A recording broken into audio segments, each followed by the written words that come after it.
Hey, everybody, it's Jade. I hope you find yourselves faring well on this Wednesday, and I hope you're hungry because it's going to be a smorgasbord. A lot to cover today. Minnesota Timberwolves, Minnesota Wild, Minnesota Lynx, and of course the Minnesota Vikings, who are on a short week. They host the Pittsburgh Steelers tomorrow night for a little Thursday night football matchup, and it's slated to start at about 7:20 Central Time. I'm going to be live streaming the whole entire Vikings game tomorrow night. So Skol on through, swing on through, be there or be somewhere else. But I usually pop on about a half hour early. I'm going to plan on being on about 6:45 tomorrow night. So like I said, Skol on through. Going to do a little planetary pregame per usual. See what the skies have to say about the game tomorrow. And yeah, it would be great if you stopped by. But again, I'll be there the whole entire game. So swing on through. And as far as today goes, okay, we got a lot to cover today. So let's dive on into it, people. Let's dive on in. And we're going to start off with some Minnesota Timberwolves chatter because it is Wolves Wednesday after all. And I feel like sometimes I need to stop praising the teams. Like whenever I talk well about Minnesota teams or Minnesota players, I feel like sometimes I jinx them. Knock on wood, because I was praising the Timberwolves about being over 500, and ever since then, they've lost every single game. So great. Maybe I just need to shut up about it. But anyway, regardless. So the T-Wolves, all right, they were over 500, but that didn't last long. So Minnesota Timberwolves, they find themselves sitting at 11-13. Like I said, they've lost the last 3 games, so that's just great. And it's like above 500, like parting ways is such sweet sorrow, you know? Oh, God. And it's just like, now they're on a losing streak. That's just great. That's great. Now, since last Wednesday, the Minnesota Timberwolves, they lost to the Wizards 115-107. I put 07 in my notes, but I think it's 107. Typo there. And then they lost to the Nets 110-105. They were without Karl Anthony Towns. He left the game versus the Wizards with a tailbone injury. And then they also lost to the Hawks 121-110. So Cat did return for the game versus the Hawks, and then the Wolves were missing D'Angelo Russell. So it sounds like the Wolves are going to be without D'Lo again tonight because the Wolves are hosting the Utah Jazz this evening. So that kind of stinks, and the Wolves are going to have their plate full, if we could keep going on that reference, I guess, because the Utah Jazz, they're pretty good. They're sitting at 16-7. So now the Timberwolves, as far as they go, defense is an issue. I've talked about that before, and it just seems like the offense, too, I've mentioned this also before, it seems like the Wolves, they don't have everything clicking on offense completely as a team. It seems like there's a lot of good solo activity going around, but as a whole, as you know, that complete nucleus, I think, it seems like there's a lot of cracks there. So I want the Wolves to do well. We'll see if they can get things back together this evening. Like I said, hosting the Utah Jazz, which are the Jazz who are 16-7, I should say. So this evening, we'll see what the Wolves can do there. If they can, get off of this losing streak, that would be great. And then the Wolves are going to be hosting the Cleveland Cavaliers on Friday as well. So moving on to, because, all right, that's our little Timberwolves chatter. Now, the Wolves Wednesday, it kind of gets shrunk today because of the Vikings playing tomorrow, the Vikings being on a short week. But, of course, got to talk about the Wolves, got to touch on that. Now, let's move over here to the Minnesota Wild, who are, one team that are just, completely unbeatable, it seems like, in Minnesota. So snaps to the Minnesota Wild, who just, like I said, they seemingly cannot be beat here. So the Wild, they are 18-6-1, and the Wild, they're on a winning streak. They've won their last 7 games, and their last loss was November 21st. So if this keeps going, the Wild are playing wild, amazing. And Minnesota, I mean, we are the state of hockey, so hello, seems pretty fitting. And I also have written in my notes here, who's jumping ship? Who's jumping ship? Who's going from the purple ship to the Wild bandwagon? Probably a lot of people, and I'm sure after the Viking season is over, people will be chattering a lot more about the Minnesota Wild. But again, Minnesota, we are the state of hockey, so it is very, very fitting. And it's like, forget the purple pitchforks at this point, people. Let's grab your hockey sticks, all right? Let's grab your hockey sticks and be excited about the Minnesota Wild because, again, they are just dominating. So, snaps again to the Wild, who won yesterday 4-1 against the Edmonton Oilers. And the Wild actually had a very big victory versus, it was the Maple Leafs, Toronto Maple Leafs.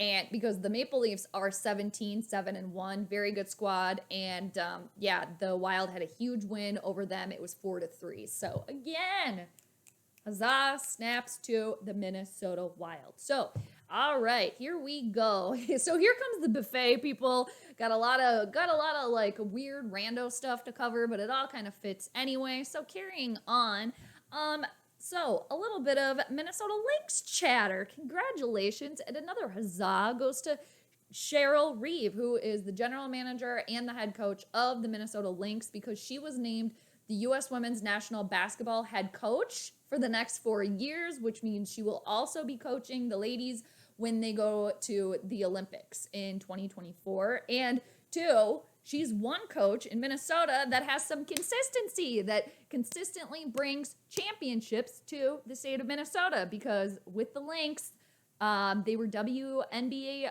champions in 2011, 2013, 2015, and 2017. So huzzah to Cheryl Reeve. I love that. Very good. All right. So moving on here to the NFL. So after the Lions game, former Minnesota Vikings head coach Mike Tice sent out a little tweet, and it said, really? Effing Detroit? Even my sorry ass never lost to Detroit.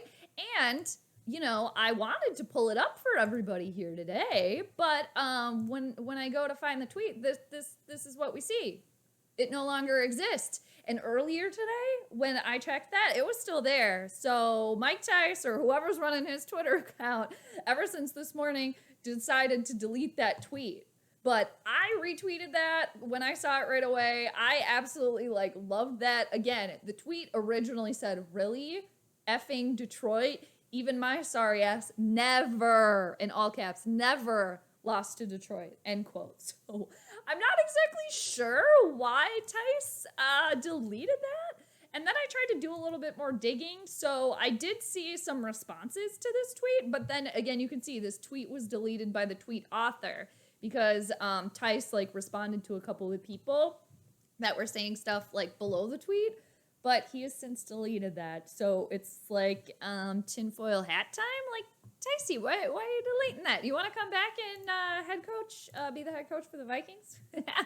Just saying. So I don't know. That was a little weird. Like I said, it was there this morning, but it wasn't there, or it's not there now. So a little ominous. And so moving on now with the Minnesota Vikings. So with the loss to the Lions, the Vikings always do this. They let their opponents shine. And I didn't know this until probably a day or two after the fact, but the Lions wide receiver, Amon-Ra St. Brown, his winning snag, that winning touchdown snag, that was his first NFL touchdown ever. So of course, once again, the Vikings letting an opponent shine. And not to mention, letting Jared Goff have his, you like that moment. It's okay, that's just, oh, great. That's great. And then speaking of Jared Goff, so Sports Illustrated had this, but then Ian Rappaport actually quote tweeted this, which I found to be a little Rappaport, what are you trying to say here? Are you jealous of Goff's girlfriend? But so Sports Illustrated actually put out a video of Jared Goff's girlfriend reacting to the victory. So we can watch it here together, everybody. So that's, good for Jared Goff. Good for the Lions. They deserve that victory. Did they not? It's over. Christian Harper is her name. Shut up! Shut up! She's just as surprised too. First win. Like, Yeah, it's their first win.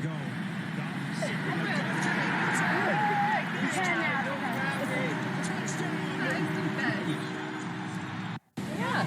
it's over. She's happy about it. Of course she should be. Why shouldn't she be happy about it?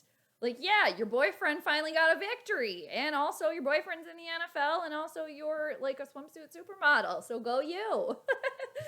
Like, oh my gosh, of course. It's kind of like adding salt to the wound, really. But I mean, good for her. Good for Jared Goff. There we go. And again, good for the Lions. They got it done. They got it done. And it's like Dan Campbell crying those tears of joy at the post-game podium. Like, again, I was actually happy for the Lions that they got their victory. And I picked the Vikings to lose that game. I had a hunch about that game that the Vikings were going to lose to the Lions for weeks leading up to that. But I'm not going to sit here and bore y'all with, I said that a long time ago. I said that a long time ago. Because you know what? The proof's in the videos and all that other stuff. So anyway, moving on here, people. So somebody also asked me what's going on with PA, Paul Allen, and the Green Bay head coach, Matt LaFleur. So apparently there was a little kerfuffle with PA and Matt LaFleur after the Vikings victory over the Green Bay Packers. Now, I'm not exactly sure all of the details that go along with this, but you know that I pulled up the reaction here so we can all watch it together. So let's check it out here. Let's check it out if y'all haven't seen it. So this is coming from Adam Patrick on Twitter. Kirk Cousins wasn't the only member of the Vikings to increase his aggressiveness yesterday. So this is from November 22nd here. So yeah, we'll watch it together. Yeah, you're baiting me right now because you saw what happened right before this. And you know what? I'm going to take the high road on this Green Bay Packers coach looking at me saying, you better not talk into that microphone and give your team any credit. I'm going to take the high road on it and say I'm very impressed with the Green Bay Packers finding a way to win 8 games despite all those injuries, A-Rod's toe, COVID, line, and everything. So I'm not, going to say to that coach what I wanted to say, like, you can go ahead and put Eric Stokes and Justin Jefferson the rest of his career. And like he did in 2019 when he was with LSU and Stokes was with Georgia, he killed him. And he killed him again today, and he will kill him every single time they meet. So I'm going to end it right like that. I got to say, in my 20 years of calling Vikings games, that's about the first time I've ever had a coach say something like that to me. So best of luck to you guys the rest of the way. And quite honestly, I hope you lose every single freaking game the rest of the year. Well, speaking of coaches, Mike Zimmer's in a What? Okay. Can we listen to that at the end here? Can we just listen to that again? I hope we Best can. of luck to you guys the rest of the way. And quite honestly, I hope you lose every single freaking game the rest of the year. Well, speaking of What coaches, does that even mean? PA, good luck the rest of the season, but I hope you lose out. Okay. And PA, I think, too, got a little bit of jinxing going on because ever since that comment's been made, the Vikings haven't won a game, and I think the Evil to the East have won every single game. So a little bit of a kerfuffle there. PA got his feathers ruffled. So, again, I don't know a lot more of the history there, but apparently LaFleur said something and it caused PA to get agitated. So that was an interesting little clip there about that. And so now moving onward to the Vikings quarterback, Pizza Ranch boy, at least the quarterback for right now. So after the game on Sunday too, a little stat came out in regards to Pizza Ranch boy. So Pizza Ranch Boy's record went down going into the fourth quarter. He's 2-26-1. 2-26-1. That's not good. That is not good. And it's so crazy to me that people constantly defend him. Defend Pizza Boy. Why? I don't understand this defending of Kirk Cousins. Why? Like, the only thing that I can think of is, like, all of these, like, Kirk stands, pushing his stats, pushing his numbers. Like, you sound no better than him. That's all he cares about is his numbers and stats. It's like you're falling right into the Kirk trap here.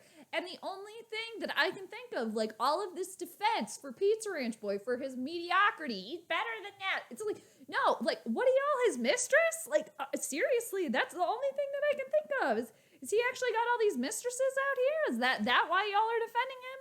Like to the end here? I just don't understand it. I don't understand it at all. It's like all these Kirk stands are taking everything so personally. Are you best friends with Kirk? Again, are you the mistress? Because that's the only thing I can think of why you would defend somebody like that. And it's just like he's not a playmaker. He waits to be told what to do. That's what it is. That's what it is. Okay, for example, does Tom Brady sit there and listen to be told what to do? Sure, I'm sure he does, but when he sees something that's not going to work, he changes it. He changes it. Kirk Cousins does not do that. He doesn't do that, and he doesn't take accountability at all. So there's this interview, obviously, with Kirk that I have pulled up here, and there's a couple little sound bites here in particular that I just wanted to talk about. So at about the 2-minute marker here, he gets asked about the team bouncing back. So I'll just fast forward to that here, and then we can watch it here together. So, oh, at least we can try to. I might have to refresh the page. I'll refresh the page here. All right. I'm like, they better not delete this. I need to be watching it here. So we're going to move to the 2-minute marker when a media member asked him about bouncing back. This team has bounced back before from being down in the record. What makes this team bounce back, and can they continue to do that, or are you guys playing with fire here? You know, we take it one game at a time. I got a great challenge on Thursday night, and we have to be resilient. You know, oh, really? Let's just take it one game at a time. We have to be resilient. How? Why do we even need to have these? Like, don't even need to have these. You don't even need to. If that's all you're going to say, gotta watch the film. Every game is important. Do. It's just like, stop wasting our time. Stop wasting our time. And then he also, at one point, he lied about not knowing how many wins the team needs to get into the playoffs. Like, okay, really great. And then I'll move forward at about the 3-minute marker. Everyone is needed. Players and coaches, he said. Now, to me, I take that as a little bit of like bus throwing. I take it as a little bit of bus throwing here, and I'll pull it up and let's see if you all feel the same way. We got to refresh the video again. I don't know why it's making us refresh the thing. The line just changed. Might be the same combo. I don't know. How do you as a quarterback feel your blocks when 3/5 of the line changed? Great respect for Pittsburgh's pass rush, for who they have. We understand that challenge, and we got to work this week to be ready to go. Be ready. And, you know, it really takes everybody. It takes the line, but it takes tight ends and running backs. It takes, you know, myself getting rid of the ball or feeling the rush or moving, and it takes, you know, coaches with a plan and play calls. See, there was an emphasis on coaches there. There was an emphasis on coaches that I really just picked up on, like coaches. So at the end of the day, if a play doesn't work, then Kirk can say, well, that was the play that was called, so I'm just doing what I was told. Okay. So you're just yes, man. All right. And then so also somebody asked him about like wins and like personal stats. So we'll jaunt on up to that too.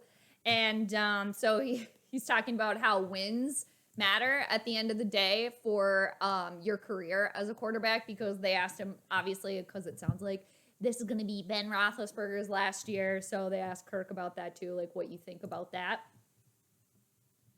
Oh, man. Apparently, we're going to have to refresh on every time that we want to play something here. I don't know why that's happening. Probably the Minnesota Vikings don't want me watching this and commenting on it. Oh, man, now it's really not going to work. Well, okay.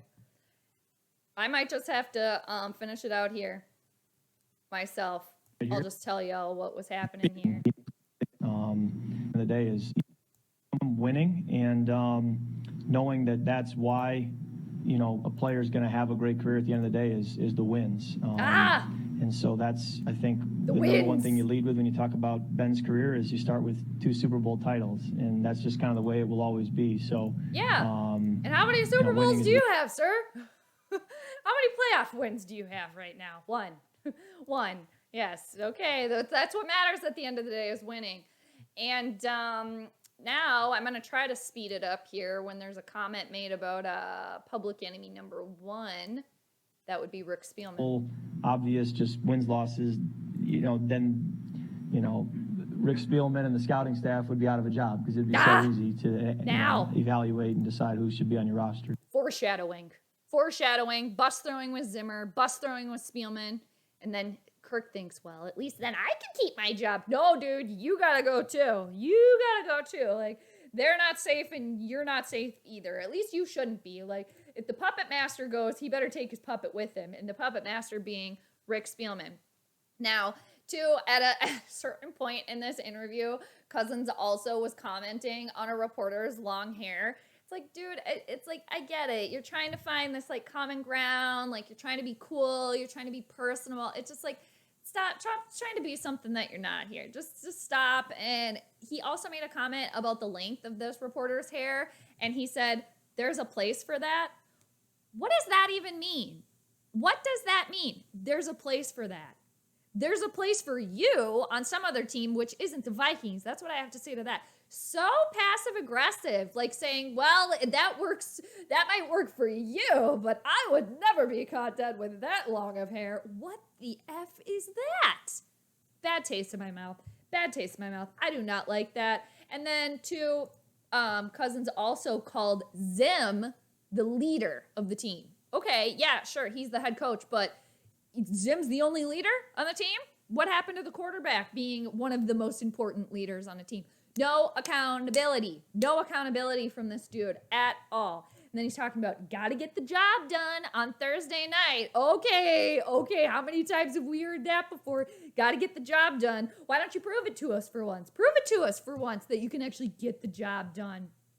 And then 2, I wrote down every moment during this 13-some minute interview or presser that there was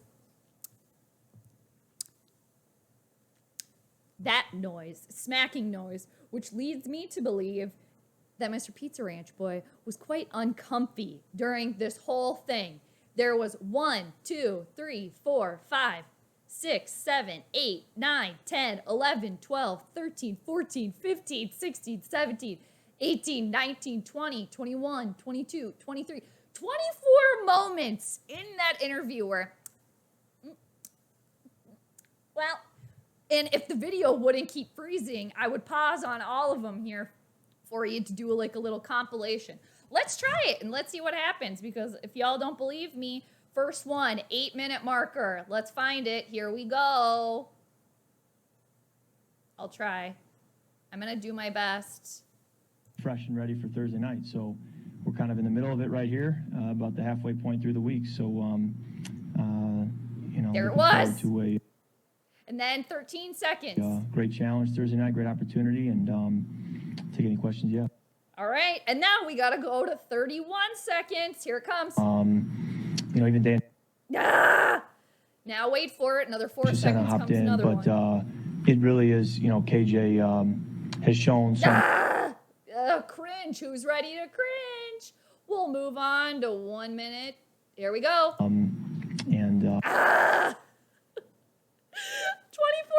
times.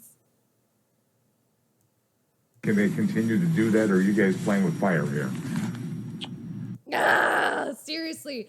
Does it just make your ears bleed? I mean, it probably does. So you're like, stop, Jade, please. Concur with that. No, I'm not going to. 3 minutes, 17 seconds. Here's another one. Oh, well, now we're pausing, but y'all catch the drift. So at 8 seconds, 13 seconds, 31 seconds, 36 seconds, 1 minute 21, 2 minutes 11 seconds, 2 minutes 30, 3:17, 4 minutes, 4 minutes 4 seconds, 4 minutes 15, 4:23, 4:47, 5:37, 5:49, 7:06, 8:21, 8:38, 8:56, 9 minutes 5 seconds, 10 minutes 1 second, 10:05, and 10:21. Let's go to 10:21 because honestly, this is my favorite one. This was my favorite. Let's find it. Here we go. Because he was asked, or he was told that the fans were unhappy. Here we go. My favorite. We can't watch it. Anyway, I think this is foreshadowing that we can't watch it. Ready So for Thursday night here. let's move on. And Here we keep go. on. The fans don't appear to be too happy right now. No, we're not What are you too expecting happy. from the crowd on Thursday? Well, we got to get started fast. Anyway, if y'all wanna go cringe later, again, you can roll it back here, and I gave you all the time stamps. So 24 times. Somebody's uncomfy there in those interviews, as if we didn't know. Like, okay, all right. So, I'm always wondering, and somebody else said this in the comments too, like, why can't the reporters, the Minnesota media, ever ask, like, wasn't that embarrassing? Like, flat out ask, like, that loss to the Lions, was that the one of the most embarrassing moments of your career? And there's probably many reasons why reporters don't ask that, but the reporters in Buffalo learned the hard way here when so Buffalo Bills safeties weren't happy after a reporter asked if Monday's loss to the New England Patriots was embarrassing. This is from SportsCenter. Here we go. So maybe this is why media members don't ask, but you got to give credit when they just go for it. It's been over 40 years since the team has won a game running that 2 times in a game, passing that 2 times. Is that embarrassing? I mean, what kind of Boy, question? what are we doing, bro? What kind of question is that? It's a question. That's what it is. Nathan's going to be criticizing you of calling you. All right. I think we keep gave that. up Keep 7 points. Yeah, 14 14 to 14. 14 to 10. Is that the final score? They're annoyed. We made stops when we had to. They had one big run. I mean, they got good backs. Yeah. All right. They kept coming back to a couple runs. I mean, I don't know how you want us to answer that question. Just say it was embarrassing. That's right? funny. Well, we'll remember that. Ooh, we'll remember that. Why? So then you could be like, well, see?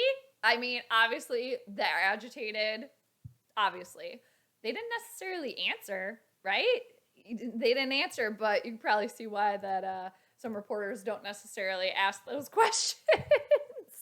But I got to give props to whoever that reporter was that asked him that. So, all right here, people. Here we go. Moving on to Minnesota Vikings, Pittsburgh Steelers. Here we go. A little pregame action for the game tomorrow. So, as we all know, the Vikings, they are sitting at 5-7. And the Pittsburgh Steelers, well, they have a better record because they just won versus Baltimore. So, but barely. The Steelers, they're 6-5-1. And I just pulled up the playoff picture here for the purple. I'll try to zoom in here if y'all want to see it a little bit better. So for the next 3 weeks, so obviously the Vikings, they're in the 9th spot right now, which if the playoffs started today, that would mean that the Vikings are not in it. So with the loss on Sunday for the purple, basically the Vikings saw their playoff odds get slashed in half after that loss. So that's great. And their current playoff odds, 28%. Not good. Not too good. No, it's not. And too, with 5 games left, the Vikings might need to win at least 4 to give themselves a chance to get to the dance. So that would mean that, winning against the Steelers, stealing both from Chicago, and then stealing 1, if not both, from the Packers or the LA Rams. That's a lot to ask for with this team. And that's a lot to ask for with the Vikings when they can't even beat a winless Lions team. But again, that game's already over and done. And I'm still just not surprised by that at all. It's just so typical Minnesota that they lost to the Lions. It just is. And I had a weird hunch about that game for weeks leading into it. So anyway, here we go. I guess I'm going to pull myself back up here because I think that's all the little sharing that I wanted to do. I really wanted to do like a little compilation of all those smack noises, but that damn video just kept pausing. So man, that to me, I found myself chuckling and being absolutely disturbed at the same time. So for the Vikings and the Steelers for the game tomorrow, we'll carry on a wayward son here. Now, like I said, so the Steelers, they find themselves sitting at 6-5-1, and they haven't been doing too well this season. Their wins have been, so they won on Sunday versus the Ravens, and that was barely a victory. So it was 20-19, and so they've got wins. They, being the Steelers, obviously have wins against the Ravens. They beat the Bills early on in the season. They've also beat the Broncos, who not very good, the Steelers, who kind of stink, and the Browns and the Bears. So for the Vikings, what are they going to be looking at? Obviously, big baby Ben. It's like that douche canoe should have been out of the league a long time ago. He's hopefully going to retire and just like go right off into the sunset. Like, do whatever you're going to be doing. You don't need to be in the league anymore, but I'm not going to go down that rabbit hole. Obviously, Big Ben, he hasn't been playing too well, but he still is a proven quarterback after all. And then their running back, Najee Harris, also might have a big game because the Vikings have had problems stopping the run. And linebacker TJ Watt, going to be a problem. And obviously, head coach Mike Tomlin is a proven winner. So he knows what it needs. He knows what the team needs to get to victories. And it's just like, if Mike Tomlin gets fired after the season, like, does he want to come back to Minnesota and become the head coach? Maybe. And if the Vikings do get the victory tomorrow, it's pretty much gonna slash, the Steelers' dreams of getting into the playoffs. So their playoff dreams could be shattered with a loss, that being the Steelers. And moving to the Vikings here now. So the injuries for the Vikings. Now, Dalvin was on a limited participation yesterday, and Adam Thielen did not participate. So it seems like Dalvin Cook probably going to be out, and Adam Thielen, it sounds like he might be or probably will be back before the season's over. But he did not practice, and it sounds like he's not going to be in. So possibly KJ Osborne getting into the mix a little bit more. And the Vikings will be welcoming back Anthony Barr.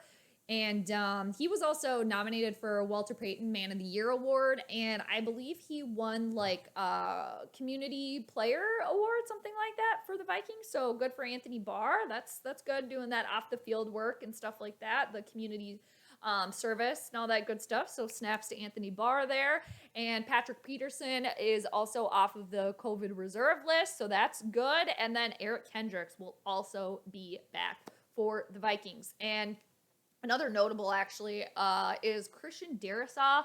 He did not participate in practice, but I was hearing some rumblings that he might be back, but it just, it's like if he didn't practice and Thielen didn't practice, I doubt that either of them are going to be in. So what I want to know is what's going to be going on with the offensive line, because all that switcheroo that happened with the offensive line on Sunday was, I think, a big part of the reason why the Vikings lost. And yes, that's a coaching decision. And so Zim also mentioned that. And what did Zim have to say about like the offensive line and all that stuff? We'll have to look at the tape. Why even bother? Why even ask? We have to look at the tape. And Zim also said that he thought that, or they thought that was the best move going forward, was rearranging the offensive line like they did. So with Christian Darrisaw out, they didn't just replace Darrisaw with Rashad Hill, which is what was happening before when Rashad Hill was playing. Sorry, word salad up here. And for the game versus the Lions, basically what they did with the offensive line was Oliuta went from right guard to left tackle, Sweaty Butt Bradbury went back to center, and then Mason Cole went to right guard. So all this flopping around and switching around, like it sounds kind of easy, but I think that was a main issue here, a main issue. You can't just like put those people in those positions and expect miraculously for it to work out. I don't understand it. That's like questionable to me. Very, very questionable. And it's just, keep it simple. That KISS. Keep it simple, stupid. The Vikings, I feel like they're getting in their own way. They're trying to overcorrect. And in the overcorrecting, you're becoming like a roadblock for yourself is what's happening here. So the playing it safe, the overcorrecting, it needed to stop a long time ago. And as far as the game goes tomorrow, I do think that the Minnesota Vikings are going to be or are pissed off enough to get the victory. They're going to be at a home field, and as we all know, or if you don't know, and if you're going to the game tomorrow night, just know that you're very, very vital. So the fans, they're half a factor when the Vikings play at home, because the fans are so important, the noise. So the fans that are going to the game tomorrow, don't be getting too comfy, don't be getting snacks. You got to be ready, because at any point in time, you're going to be called upon and you're needed. So the fans are super, super vital to the Vikings tomorrow, and they're going to have home field advantage coming off that national embarrassment loss to the Lions. And again, Patrick Peterson coming back, Kendrick's back, Anthony Barr probably back too as well. And I do think that the Vikings are probably going to get the victory tomorrow, because again, in purple fashion, what do? They dangle that purple carrot. Well, we suck. We're not going anywhere. We're 5-7, not going to get in the playoffs. But then, we're going to get that victory and move to 6-7. So all the more closer. See, the playoffs, they're still in our hopes. We could still get a playoff spot. See, don't ditch us now. It's like, people, don't fall for it. Don't drink the purple poison, because that's what it is. Come over here if you're not already in the realistic realm. We look at the forest through the trees. We enjoy the season, to quote Mike TICE. And we're watching it over here. We don't get our feelings involved. We're just having fun. And if you want to come over to the realistic realm, it's nice. Again, we want the receipts, and we say, sure, prove it to us. You want to make the playoffs purple? Okay, get those victories and prove it. All right, so come on over. You're more than welcome hanging out over here in the realistic realm. Now, as far as the game tomorrow, gonna do a little prediction, and I just think it's typical Vikings fashion to lose to the Lions and then come back on a short win and, get the win over the Steelers and take away their playoff hopes. And in the meanwhile, still be in this limbo of maybe we're going to make the playoffs. Maybe we can go for a run, and especially if the Vikings win this game and then their next game is, I got to look at the schedule here. Chicago. So, they could beat the Steelers. Ooh, goody. And then, get a win versus Chicago, back to 500. So, we could still make the playoffs, especially with that extra playoff spot. Only need to barely get to 8 wins, maybe, to get in. I'm sorry. The Vikings, they're not playing in any sort of way where they deserve to be in the playoffs, but I'm going to watch it all go down because I'm here for the entertainment. And of course, being a Vikings fan, do I want them to win in the long run? Yes, of course I do. But did I think that they were going anywhere this season? No, I didn't. So am I surprised by this? No, I'm not. No. And I think the Lions loss, I said it before, but I think that might have been the catalyst that this team needs for some change. The change that has been needed for quite some time. And we'll see what happens. And I am still convinced that as long as there's playoff hopes for the purple, there's going to be no in-season firing of Mike Zimmer. It's going to be the Headless Horseman's going to have to wait for the call until after the season. But if Mike Zimmer goes, Rick Spielman needs to be shown the door as well, and he needs to take his little puppet with him too, because that Kirk Cousins experiment, that was your doing, Spielman, and look and see how it's worked out. It hasn't. It's called the Case Keenum curse, and that's what it is. So, all right, my prediction for the game tomorrow, people, finally getting there. I think the Vikings are going to get it done. I think they're, like I said, I think they're just pissed off enough, and two, they're coming in as the underdog, and Mike Zimmer loves that. Mike Zimmer absolutely loves that, loves being the underdog, loves kind of coming back, coming up from the bottom as well. So I think that's just the momentum that this team needs, and also getting players back, Anthony Barr, Eric Kendricks, Peterson, too, will help, obviously, with the defense, and probably have Mike Zimmer being a little happier that he's got some of his defensive weapons back, especially defensive daycare babysitter number 1, and that is Eric Kendricks. So Harrison Smith won't have to be watching the daycare alone like he was on Sunday. And oddly enough, too, I was hearing something about how Harrison Smith potentially like changed the play or went against the last play on the game versus the Lions and like decided to blitz. Interesting. Little bus throwing from Harrison Smith there. Or yeah, whatever. So anyway, that was a little snippet that I heard as well that I just remembered now. Anyway, that game is in the past, so what do? They lost to the Lions. The Lions got their first victory of the season thanks to the Vikings, because the Vikings Viking. Finally, my prediction, third time's a charm. I think the Vikings are going to get it done tomorrow because I think they're mad, and again, the Vikings are going to Viking. That's what they do. And I'm going to say the Vikings are going to get the victory 27-24. So we'll see what happens. Again, I'll be live streaming tomorrow about 6:45 Central. I'm going to pop on, scroll on through. I'll be there. And I hope you all have a great rest of your Wednesday. And yeah, game day tomorrow already. It's just wild. It's weird weeks, you know, when they're short weeks, but that's what's fun about it as well. So anyway, thanks again for everybody for hanging out. Y'all are great. Let me know what you think in the comments. Y'all always do. You're great at that. But definitely doing my best to get to reply back to all of you. But if it takes me a little while, my apologies. But I try to get back to everybody in the comments as well. But again, hope you have a great rest of your Wednesday, everybody. Take care, and I'll catch you on the flip side. P.S. Mar, hi. Hey to you and Kitty. How you doing? Hope you're doing well. Miss you both, of course. Hope you're staying warm up there as well. All right, everybody. Take care, and I will catch you on the flip side. Peace out.